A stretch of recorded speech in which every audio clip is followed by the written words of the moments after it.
Le Sens des affaires est un balado présenté par la Fédération des chambres de commerce du Québec. Lors de chaque épisode, nous allons à la rencontre d'entreprises et de travailleurs de secteurs variés pour en savoir plus sur les enjeux de la pénurie de main-d'œuvre au Québec et sur les pistes de solutions.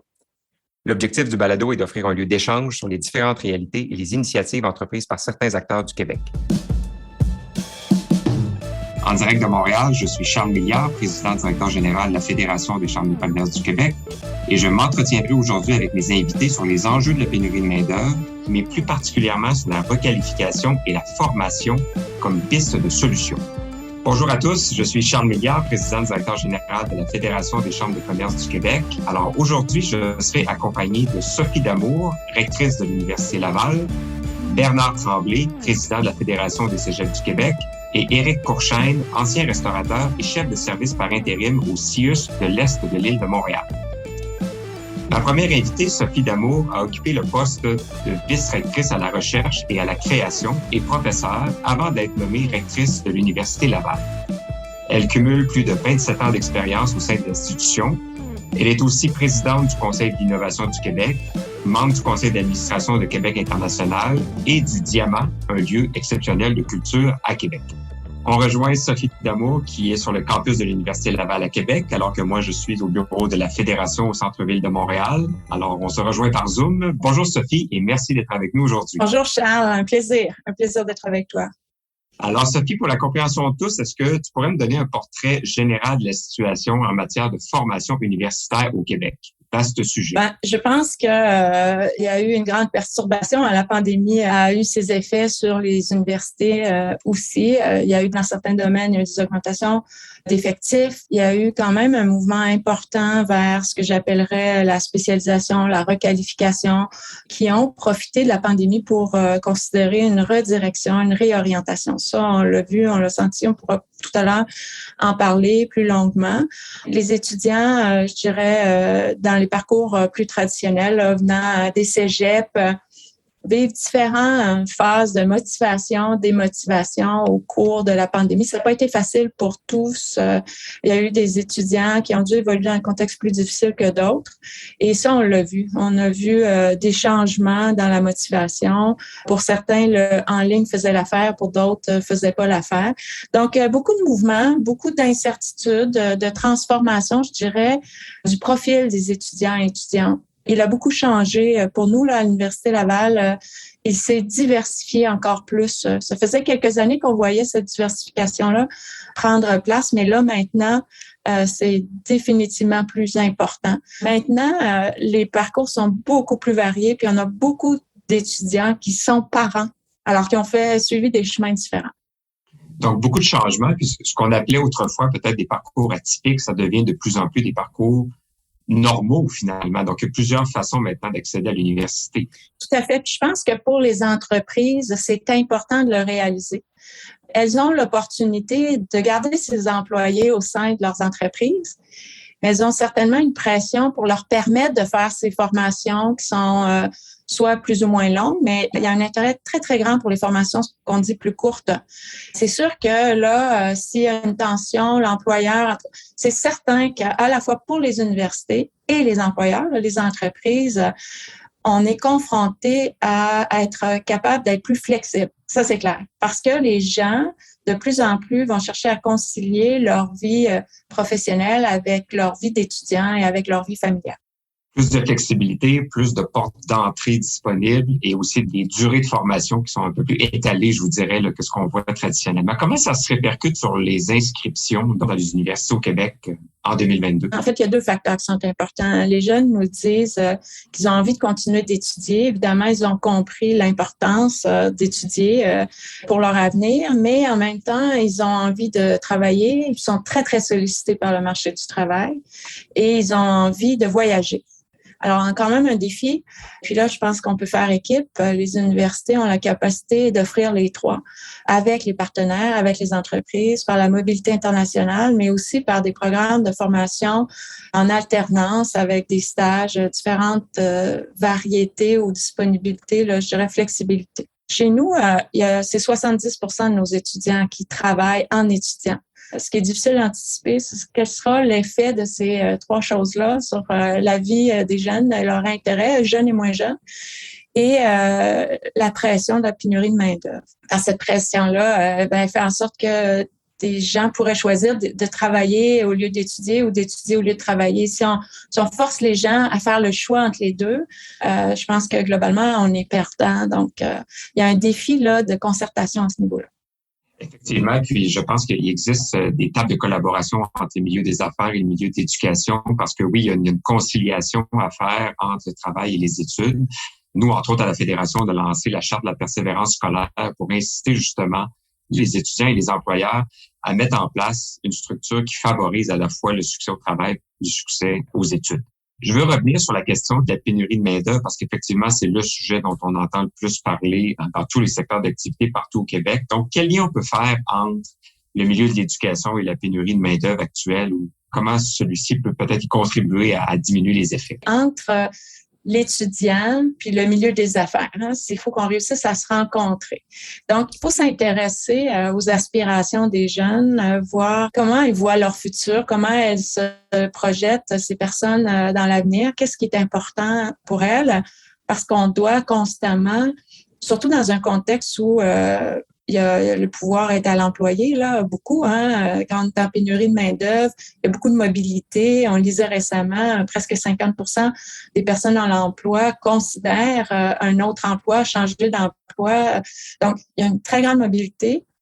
Mais pour les jeunes, faut leur présenter, je pense, des entreprises qui sont engagées, qui embrassent un certain nombre de valeurs qui sont chères, qui doivent résonner à la fois dans les milieux d'études puis à la fois dans les milieux de travail. On ne peut pas faire abstraction de ça, je pense, pour faire face à cette pénurie de main-d'œuvre-là. Puis, il faut se rendre compte que la pénurie de main-d'œuvre envers certains métiers qui demandent une formation universitaire, on les connaît, on y travaille, mais il n'y a pas que ces métiers-là qui sont en pénurie de main-d'œuvre. Donc, il y a une diversité de solutions, pas juste une. Là. Il n'y a pas juste celle des universités. Moi, je reconnais très bien que les entreprises n'ont pas besoin que d'universitaires. On s'entend là-dessus.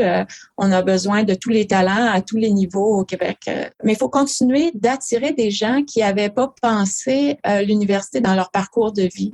Et ça, on commence à le faire. On réussit de mieux en mieux. À l'université, on a doublé le nombre d'étudiants adultes dans nos programmes.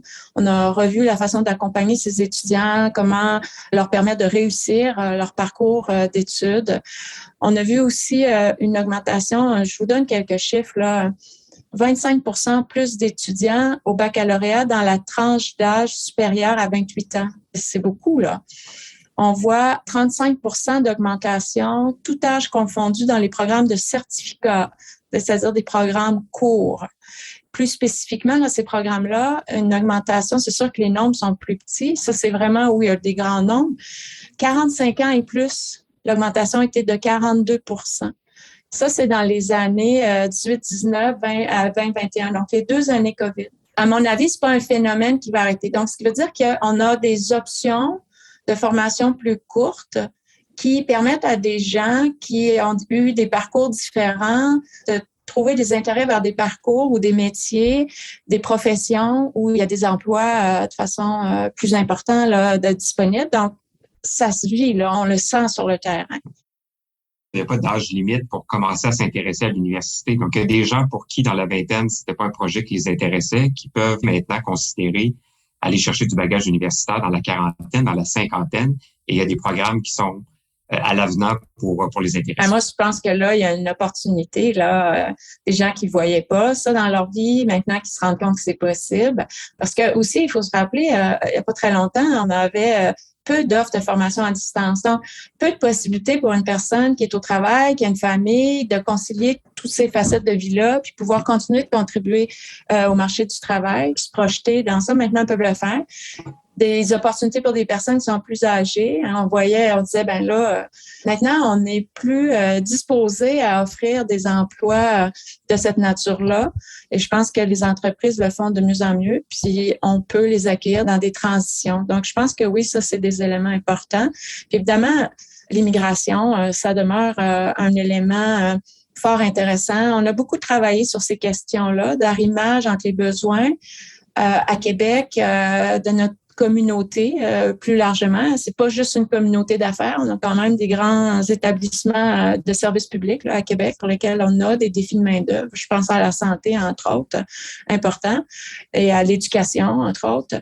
Aussi, on a travaillé avec notre pôle régional d'enseignement supérieur, c'est-à-dire nos partenaires des cégeps, les universités, le monde des affaires, le secteur de la santé, entre autres, et à trouver ces arrimages-là, des solutions, et à faire en sorte qu'on soit encore meilleur pour garder, attirer à Québec des étudiants immigrants, puis les garder chez nous après la diplomation. Ça, c'est un défi qu'il faut continuer de relever, travailler fort pour le relever, offrir des opportunités à ces étudiants et étudiantes. C'est important parce que le chiffre est élevé, hein, c'est 55% des étudiants internationaux qui ont l'intention de s'établir dans la région de la capitale nationale. C'est intéressant d'amener le point, Sophie, de l'immigration, parce que oui, c'est une des solutions à la pénurie de main-d'œuvre, mais c'est aussi un facteur contributif à la vitalité de notre réseau d'enseignement supérieur.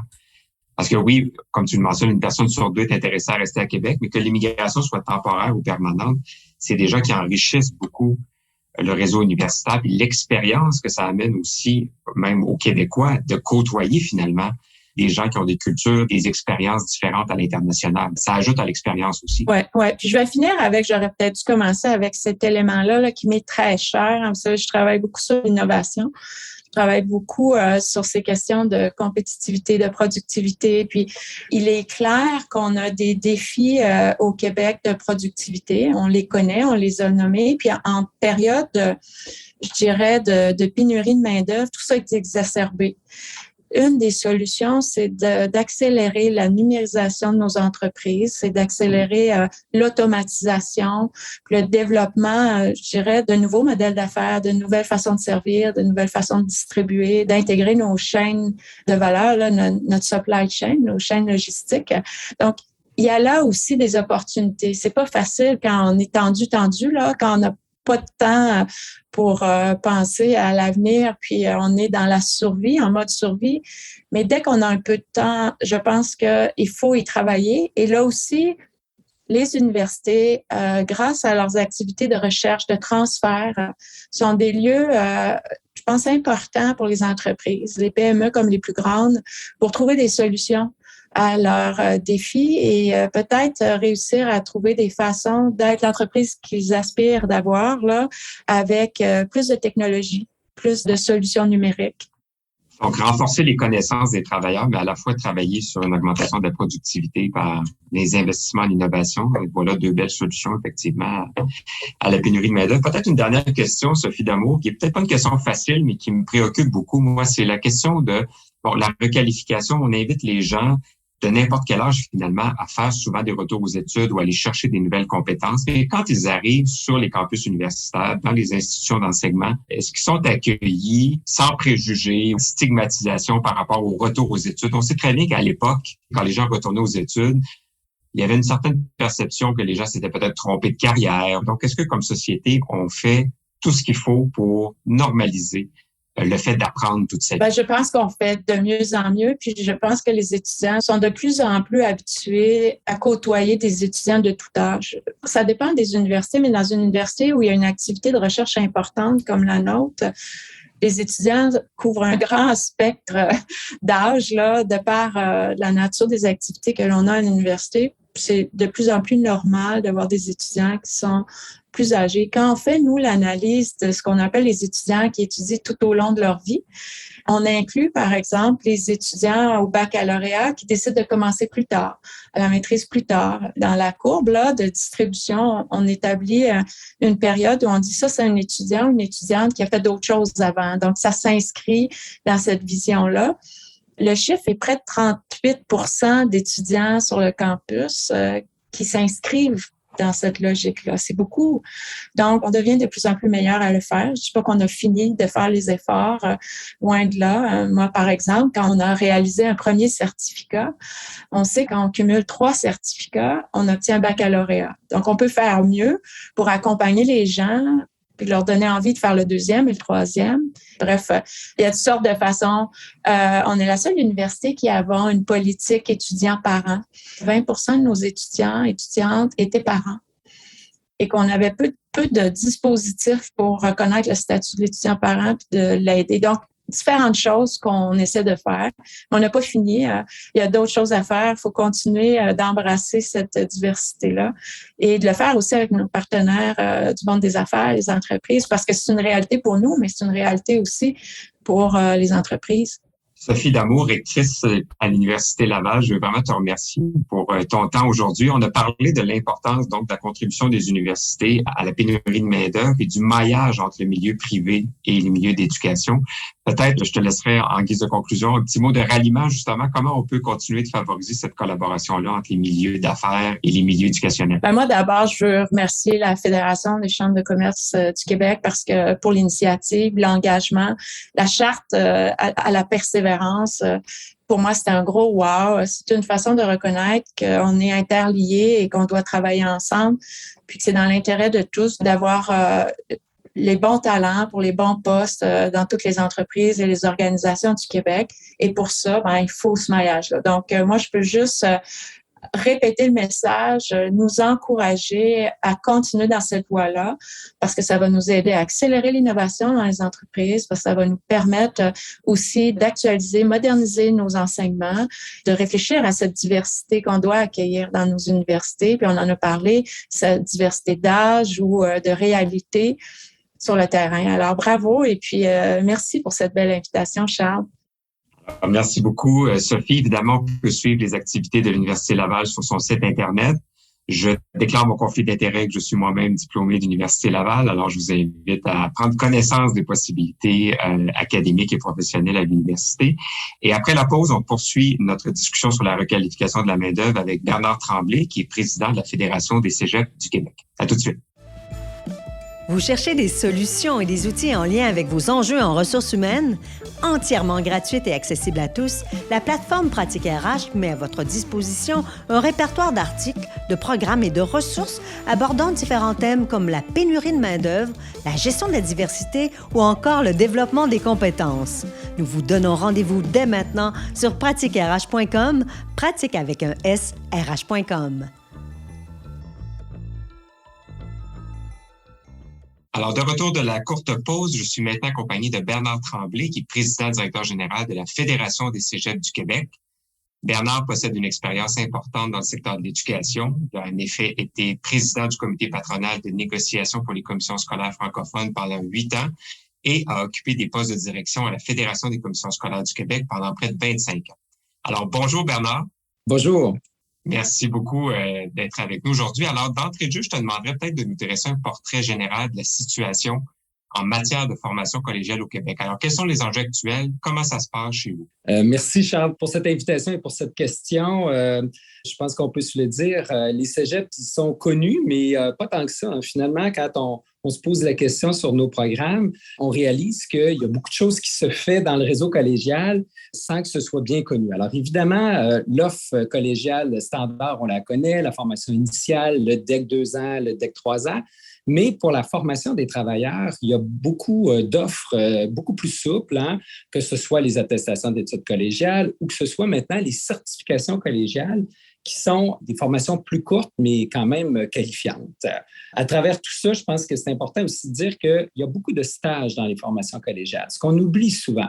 Et ça, c'est une force de notre réseau et ça met évidemment à contribution beaucoup d'entreprises, là, et plusieurs qui sont membres de la FCCQ, évidemment. Donc ça, il faut évidemment poursuivre dans cette voie-là.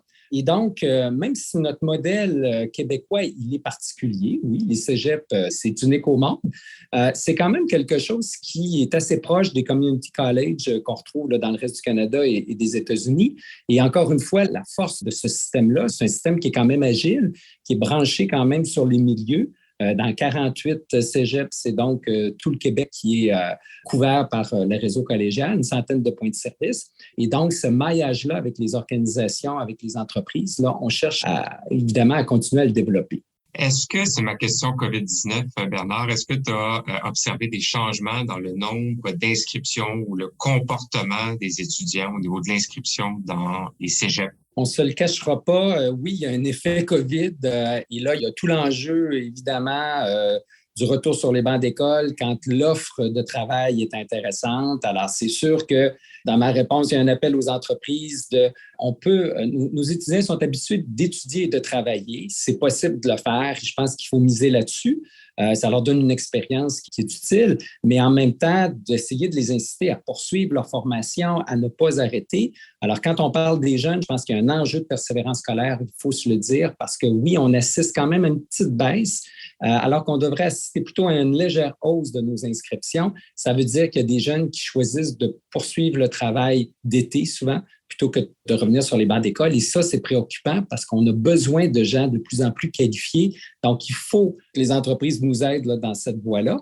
Par ailleurs, pour les travailleurs, ce qu'on constate, c'est évidemment que notre offre d'attestation d'études collégiales, qui est une offre plus ciblée, plus courte, elle est intéressante et de plus en plus, elle se développe parce que les gens cherchent effectivement à aller chercher des compétences sans que ce soit nécessairement dans un format très long. Alors, des formations plus courtes, plus agiles, avec des modes de formation aussi hybrides, que ce soit, oui, des cours en présence, mais aussi des cours à distance. Alors, ça évolue et ça évolue donc pour avoir plus de flexibilité pour répondre aux contraintes des travailleurs et des entreprises. Effectivement, sur la question de la persévérance scolaire à travers une meilleure conciliation travail-études, c'est une responsabilité partagée. Je suis certain que tu es d'accord avec moi. Oui, les étudiants, mais aussi les employeurs ont une responsabilité de créer un environnement qui est favorable à une meilleure conciliation travail-études. On a d'ailleurs lancé avec plusieurs partenaires, dont toi, la charte de la persévérance scolaire où on incite les entreprises à signer cette charte et à s'engager à mettre en place des mesures qui favorisent que les étudiants poursuivent leurs études tout en allant travailler. C'est une très belle initiative. Moi, j'applaudis évidemment à cette idée donc de la Fédération des chambres de commerce et je pense que effectivement, il y a encore un petit peu de travail là, pour convaincre les entreprises que c'est à leur bénéfice de miser sur la persévérance scolaire des jeunes. Revenons au sujet de cet épisode, particulièrement la requalification. Alors, peut-être, dans un premier temps, je te demanderais, c'est quoi ta définition de la requalification? En fait, dans mon esprit, on connaît bien les formations initiales et au Québec, on a développé notre système d'éducation pour que tout le monde ait idéalement accès à une formation initiale de qualité. Donc, c'est le diplôme avec lequel le jeune choisit de quitter les bancs d'école. Mais on sait tous que, surtout avec l'évolution du marché du travail et de l'économie québécoise, un diplôme obtenu en 2022 ne permettra pas nécessairement à une personne de faire toute sa carrière dans un domaine en particulier. Et donc, la personne a besoin de poursuivre sa formation. On connaît l'expression se former tout au long de la vie. Alors, pour moi, la requalification, c'est d'amener des gens, avec l'évolution de l'économie, à aller chercher de nouvelles compétences, soit des compétences additionnelles dans le domaine dans lequel ils sont, ou de tout simplement choisir un autre domaine, puisque le leur connaît évidemment des ratés. Et encore une fois, on est dans des cycles plus rapides. Et je pense que ce mécanisme de requalification-là, il est très important et il se vit différemment aujourd'hui qu'il se vivait il y a 30 ans. Es-tu d'accord avec moi que la perception a changé chez les Québécois quand les gens changent de secteur d'activité? Avant, les gens pouvaient penser que personne s'était trompé ou donc voulait essayer d'autres choses pour X, Y raison. Maintenant, cette idée-là d'essayer plusieurs choses dans une carrière, c'est non seulement plus fréquent, mais c'est normal.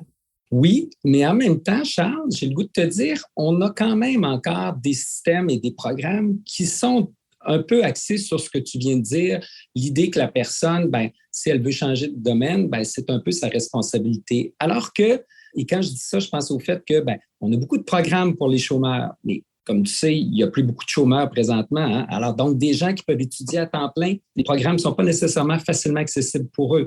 Pour les entreprises, on a aussi du soutien financier, mais là aussi, dans un contexte comme celui qu'on connaît, l'entreprise n'est pas toujours en mesure, avec ses enjeux, de planifier de la formation pour du moyen et du long terme ou n'a pas nécessairement la taille qui lui permet de développer des plans de formation pour ses travailleurs. Alors, moi, je milite beaucoup pour qu'on ait une offre à temps partiel et on ait du soutien pour le travailleur qui, lui, veut se prendre en main dans sa formation et veut donc, tout en poursuivant sa carrière, veut poursuivre sa formation, mais dans un modèle plus souple et avec un soutien directement au travailleur.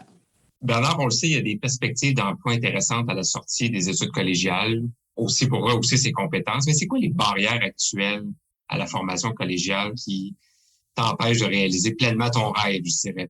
Ah, mon Dieu, alors ça va être un long podcast quand même. Non, le système fonctionne bien. On peut quand même partir avec quelque chose de positif, mais c'est sûr qu'il faut cheminer vers renforcer notre offre initiale de manière à ce qu'elle soit plus en conformité avec les aspirations des jeunes et toujours en lien avec les besoins du marché du travail. Les derniers sondages qui ont été faits par le ministère de l'Enseignement supérieur témoignaient d'un taux de satisfaction de l'ordre de 93 % des entreprises par rapport aux formations collégiales. Mais c'est sûr que la tentation est forte, là, je le redis, d'amener des jeunes à ne pas compléter leur formation en disant, bon, il te manque 3-4 cours, c'est pas grave. Pourtant, c'est essentiel là, qu'ils poursuivent donc leur formation jusqu'au bout. Mon rêve et les embûches, c'est aussi associé à, comme je le disais, à cette idée qu'un jeune aujourd'hui qui a complété une formation initiale, qui n'est peut-être pas optimale, c'est peut-être, tu le sais, présentement, on insiste pour que les jeunes obtiennent leur diplôme de secondaire 5, ce qui est un objectif en soi, mais j'ai le goût de dire, plus de 90 % des emplois du futur vont requérir une formation collégiale ou universitaire. Donc, cet objectif qu'on s'est fixé comme société, il n'est plus suffisant. Il faut aller plus loin. Il faut dire aux jeunes, non, il faut que tu poursuives ta formation. Et là, ça veut dire plus de diversité de parcours. Ça veut dire une offre plus variée, plus souple. Ça veut dire de l'alternance travail-études. Alors, c'est vers ce modèle-là, je pense qu'on doit cheminer. Et, je le rajoute, pour le travailleur qui a déjà sa formation initiale, mais qui n'est peut-être pas au niveau des besoins actuels de la société, il faut être en mesure de lui offrir la capacité, tout en travaillant, tout en ayant une famille, de concilier donc ses aspirations personnelles, familiales avec sa vie au travail, mais aussi une capacité de poursuivre sa formation dans un modèle, là, encore une fois, qui devra être très souple. Alors, pas à 8h30 le lundi matin dans une salle de classe dans un cégep, mais vraiment une offre à distance, une offre concentrée sur 2 semaines, sur un week-end, et aussi miser sur des formations qui s'additionnent, c'est-à-dire des petites formations qui s'inscrivent dans un continuum et qui font en sorte que tranquillement, le travailleur, après 1 an, 2 ans, 3 ans, il peut donc témoigner qu'il y a des nouvelles compétences acquises qui correspondent à quelque chose qui est intéressant pour le marché du travail. J'aimerais ça que tu nous parles de la corrélation, s'il y en a une, entre la popularité de certains programmes d'études et les pénuries de main-d'œuvre qu'on voit dans certains secteurs d'activité. Est-ce qu'on voit vraiment un lien? Est-ce qu'il y a une baisse ou une hausse de popularité dépendant de la situation qu'on observe? Oui, il y a une hausse dans certains programmes. C'est sûr que le gouvernement a mis en place, par exemple, un certain nombre de bourses. C'est encore difficile d'avoir une lecture claire de la situation, mais c'est sûr que les bourses dans le domaine, par exemple, des technologies de l'information et je dirais la publicité qui est faite autour de ce domaine-là, pour prendre ce domaine-là en exemple, je pense qu'il suscite donc un plus grand intérêt des jeunes et on voit donc effectivement que ça attire plus de jeunes. Il y a par contre, je dirais encore, je donne cet exemple-là, mais je pense à d'autres domaines, il y a encore beaucoup d'informations à transmettre pour que les gens comprennent bien, évidemment, les domaines qui sont en pénurie, ce que ça exige pour le faire et quel type de travail est associé à ces domaines-là. Moi, je milite beaucoup pour que, oui, on fait de l'information scolaire dans les écoles secondaires, dans les cégeps, mais un meilleur maillage, par exemple, avec, encore une fois, le milieu du travail pour permettre des stages d'observation à 14-15 ans pour amener des jeunes à réaliser que c'est important de prendre ce fameux cours de mathématiques de secondaire 3 qui va te permettre, quand tu vas arriver au moment de choisir au cégep, qui va te permettre d'entrer peut-être dans le domaine des TI, dans le domaine du multimédia. C'est encore, je dirais, au-delà de l'intérêt qu'on sent, parce qu'on en parle beaucoup, des pénuries et des domaines qui ont besoin de main-d'œuvre, il y a encore beaucoup d'efforts à faire pour vraiment qu'on sente un impact là, dans le nombre d'inscriptions de façon marquée. Pas toujours facile de convaincre un adolescent ou une adolescente de 14-15 ans de prendre un cours X pour avoir un choix Y plus tard. Exact. On approche de la fin, Bernard. Qu'est-ce qu'il faudrait qu'on améliore dans notre modèle actuel pour nous soulager de la pénurie de main-d'œuvre à travers les outils que nous offre notre système d'éducation au Québec? Là aussi, c'est une grande question. Je pense qu'on a développé un maillage quand même vraiment intéressant entre les entreprises et les cégeps, par exemple, les autres maisons d'enseignement aussi, assurément.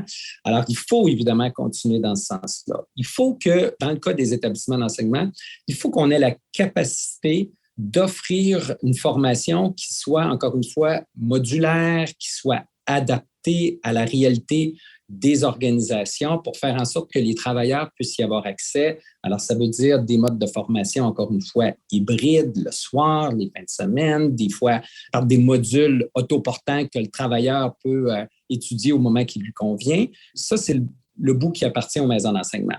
Pour ce qui est des entreprises, c'est sûr que c'est de faire la promotion, je dirais, de la formation auprès des travailleurs. Hein? On ne se le cachera pas, il y a encore malheureusement des organisations où on a un peu le sentiment que si on tient le travailleur un peu captif avec une formation qui est déterminée par l'employeur, on va éviter peut-être qu'il y ait chez le concurrent.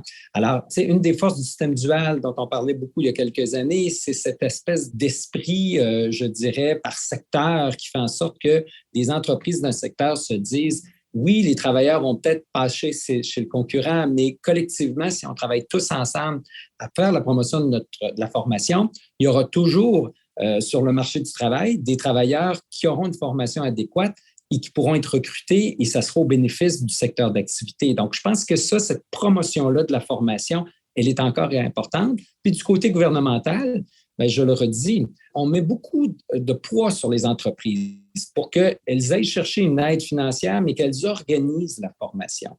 Moi, je crois que dans une économie comme celle du Québec, à 80 quelques % constituée de PME, on ne peut pas demander à un chef d'entreprise, en plus de diriger son entreprise, d'avoir le souci de développer des plans de formation pour tous ces travailleurs quand il y en a 15 ou 20.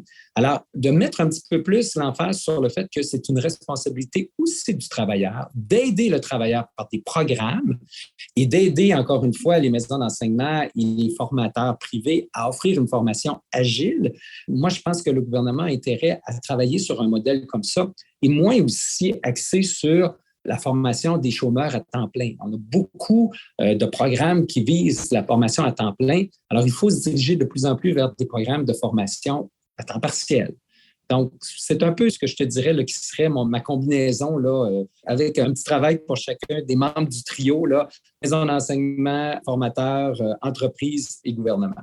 C'est un bon résumé, puis c'est vrai que c'est une responsabilité partagée. Puis pour le bénéfice de ceux et celles qui nous écoutent, il y a des forums où les milieux d'éducation, les milieux d'affaires se parlent. Entre autres, toi et moi, on a la chance de siéger ensemble à la Commission des partenaires du marché du travail qui rassemble les milieux syndicaux, patronaux, éducation et communautaires. Donc, il y a des forums comme ça qui sont assez uniques au Québec aussi, qui peut-être expliquent cette espèce de dialogue social beaucoup plus positif qu'on a ici qu'ailleurs. Je ne sais pas si tu es d'accord avec moi. Tout à fait. C'est une richesse, et tu le dis, l'exemple de la Commission des partenaires du marché du travail, qui est peu connu, mais qui pourtant produit vraiment une capacité aux différents milieux, éducation, patronat, syndicats, communautaires, de se parler et de se concerter. C'est une force et je pense qu'il faut continuer de miser sur cette là au Québec de concertation. Il suffit d'entendre ce qu'on nous dit à l'extérieur du Québec et l'envie que ce modèle-là fait pour comprendre qu'on a un atout dans notre jeu, oui. Alors, Bernard Tremblay, président directeur général de la Fédération des cégeps du Québec, merci beaucoup d'avoir été avec nous. Merci pour cette invitation. Au revoir. Et après la pause, on poursuit notre discussion avec un témoignage tangible de requalification avec M. Éric Courchaine. À tout de suite. Main-d'œuvre, enjeux climatiques, chaîne d'approvisionnement. Quels seront les défis et les opportunités qui rythmeront l'année 2023? La journée perspective économique de la FCCQ est une occasion unique d'échanger avec des experts de renom. Rendez-vous le mardi 15 novembre en virtuel ou en présentiel au Centre d'événements et de congrès interactifs de Trois-Rivières. Détails et programmation en ligne à perspectiveéconomique.fccq.ca, perspectiveéconomique au pluriel.fccq.ca. Pour ce dernier segment de l'épisode, je suis accompagné d'Éric Courchaine, qui est chef de service par intérim au CIUS de l'Est de l'île de Montréal et auparavant restaurateur. Éric est l'ancien copropriétaire du réputé restaurant Les Copains Gourmands à Longueuil et il a fait une transition de carrière en 2020 suite à la fermeture de son restaurant après 14 ans de service. Nous sommes donc heureux de l'avoir avec nous à nos bureaux aujourd'hui pour en apprendre davantage sur son cheminement. Alors, bonjour Éric. Bonjour Charles. Merci d'être avec nous. Alors, peut-être d'entrée de jeu, en quelques mots, est-ce que tu peux nous parler un peu de ce que tu fais maintenant dans la vie? C'est un changement drastique. Je travaille maintenant dans le milieu de la santé. Je suis chef de service par intérim en hygiène et salubrité, comme vous avez dit, et je travaille pour le CIUS de l'Est de Montréal. Je gère 14 établissements en hygiène et salubrité, donc c'est les différentes équipes qu'il y a pour chaque établissement. C'est les employés, aussi toutes les désinfections différentes. On a eu la COVID, là, mais il y avait d'autres maladies avant. Donc, il y a plein de techniques de désinfection qu'il faut faire et c'est avec les équipes dans les différents établissements qu'on fait le suivi avec eux. Il y avait d'autres maladies avant la COVID, puis il y en aura d'autres après. Félicitations pour cette transition-là, puis merci pour le service, parce que l'on sait à quel point le réseau de la santé a été sous pression dans les dernières années. Alors, vraiment, merci. Peut-être nous parler aussi de ton précédent rôle comme restaurateur. Donc, évidemment, c'est un milieu de vie qui est foncièrement différent. Ben, tout jeune, mes parents avaient un commerce, donc j'étais un peu prédestiné au service à la clientèle. Je suis venu faire mes études à Montréal en technique de gestion hôtelière et administration. Puis, j'ai toujours travaillé pendant mes études, puis après en restauration hôtellerie. J'ai eu les postes naturels qui me venaient. J'étais serveur, mais on me donnait on me nommait chef d'équipe, gérant, assistant maître d'hôtel, directeur des opérations, directeur de la restauration, pour finalement avoir mon commerce en 2006, que j'ai eu 14 ans, comme on a dit tantôt. Et qu'est-ce qui a engendré donc la fermeture du restaurant? Évidemment, bon, il y a la pandémie, mais quelles sont les causes? J'étais mal pris avec le bail qui devenait inexistant après 10 ans, et la propriétaire de l'immeuble est en fin de vie. Une histoire un peu vraiment complexe. Et la succession n'avait pas les droits de négociation, puis ils m'ont signifié qu'un coup que la propriétaire était pour décéder, que probablement qu'il était pour vendre l'édifice en sachant que je n'avais pas de bail.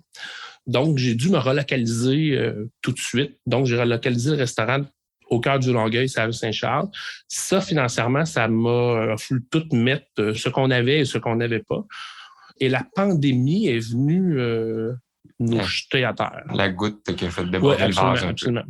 Notre série, Le Sens des affaires, porte évidemment sur la pénurie de main-d'œuvre. Donc, évidemment, j'imagine que tu avais quand même une certaine opinion sur la situation de la main-d'œuvre avant la pandémie. Comment ça se passait, le recrutement d'employés? En 14 ans que j'ai eu le restaurant, j'ai vu vraiment un changement. Au début, on avait des CV. C'est sûr que c'est des jobs de plus petit niveau, si on veut, parce que souvent, j'avais des étudiants, des personnes qui avaient un premier emploi, être cuisinier, plongeur. Donc, on avait des CV pour chaque, à peu près. Quand on recevait des CV, on avait des piles. Mais plus ça allait, la pile diminuait. Mais en dernier, j'avais l'impression que c'est les personnes qui venaient donner un CV, c'est eux qui magasinaient. J'avais une histoire une fille est venue donner son CV, elle avait un beau profil. Je lui demande si elle est prête à faire un essai vendredi. Elle me dit, pas vendredi, puisque je fais un essai à une autre place. Fait que là, je fais, OK. Elle dit oui, je vais faire 3 essais, puis je vais décider celui qui va me plaire le plus. Puis c'est pire, parce que là, on parle peut-être d'il y a 6 ans là, de ce truc-là. Puis à l'époque, j'avais décidé de fidéliser mes employés. J'ai même participé à des programmes de stage avec des personnes qui avaient des problèmes d'apprentissage, avec même des déficits intellectuels, des personnes en décrochage scolaire. J'avais participé à différents stages dans différents milieux en éducation pour justement aller chercher ces personnes-là qui pouvaient combler mes besoins. J'ai trouvé que je pouvais fidéliser pas mal plus au niveau de ma main-d'œuvre quand j'avais le restaurant. Beaucoup de changements dans l'évolution du recrutement, justement, entre autres à cause de la pandémie. Donc, on est en 2020. Je prends la décision de fermer le restaurant. Donc, comment on se retourne de bord et comment on choisit une nouvelle carrière comme celle que tu as fait? Comment ça s'est passé le cheminement? Je me suis imposé une pause, même si je pouvais pas trop financièrement. Mais j'ai été bien entouré d'amis, conjoints, famille. J'ai pu prendre une pause et regarder les possibilités.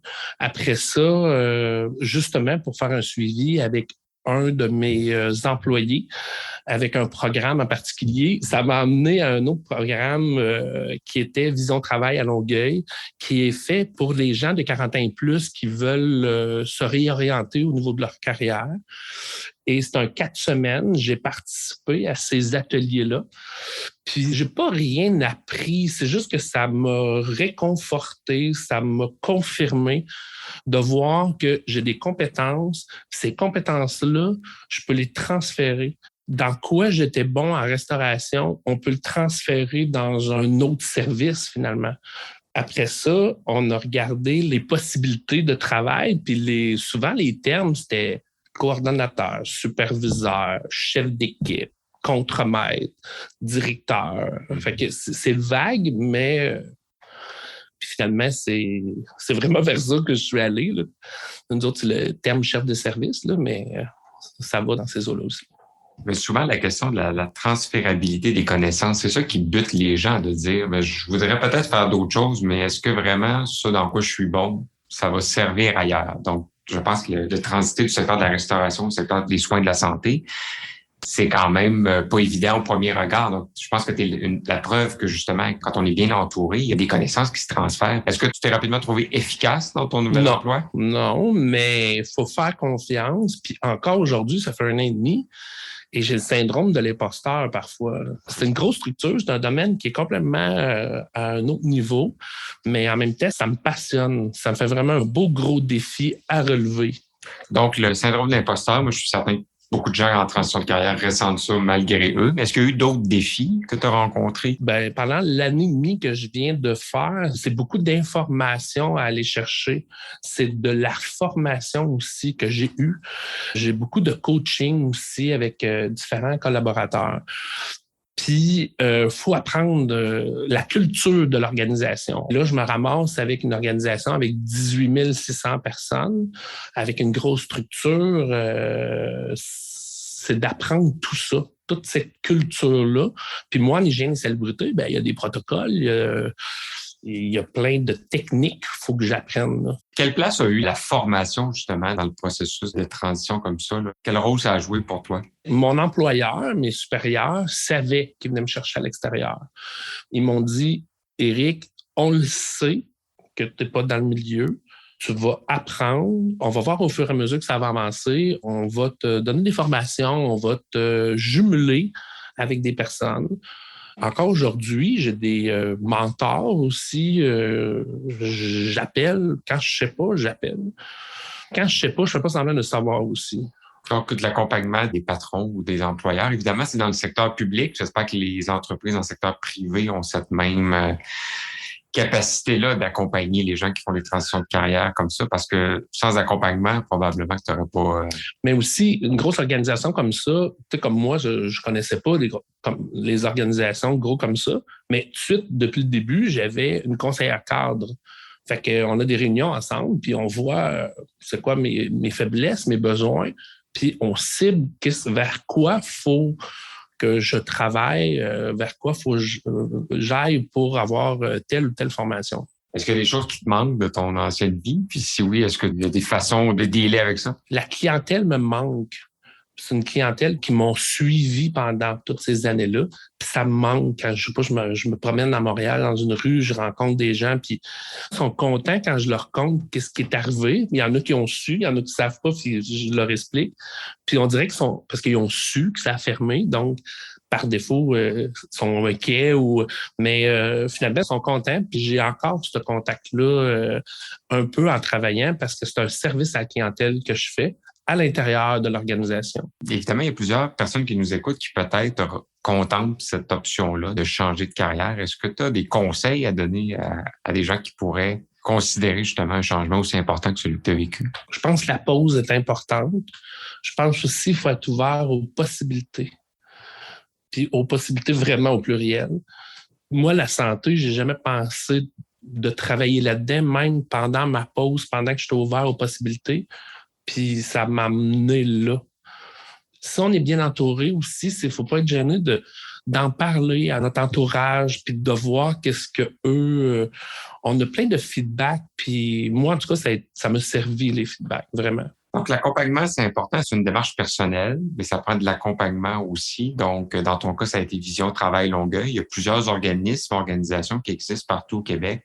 Parfois, je me demande, entre toi et moi, si ces services-là sont assez connus. Parce qu'il existe, comme je disais, plusieurs organisations, mais des fois, j'ai l'impression que même si l'offre est là, le message ne se rend pas toujours aux gens. Je ne sais pas si tu partages cette impression-là. Comment on peut faire pour que ce soit mieux connu, ces services-là? Sûrement, parce qu'aujourd'hui, je suis ici avec vous justement pour ça, parler de mon expérience, mais tantôt, je vous parlais que je rencontrais des gens, des anciens clients, des amis, des connaissances sur la rue.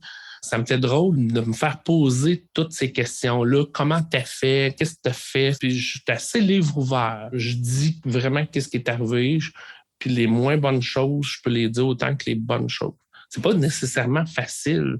Un gros changement comme ça dans une vie, ça me manque d'énergie. Mais avant de plonger aussi, je me suis préparé au pire. Parce qu'à 49 ans, ça fait ça. Mais Là, je suis dans la vague et je suis content d'être rendu là.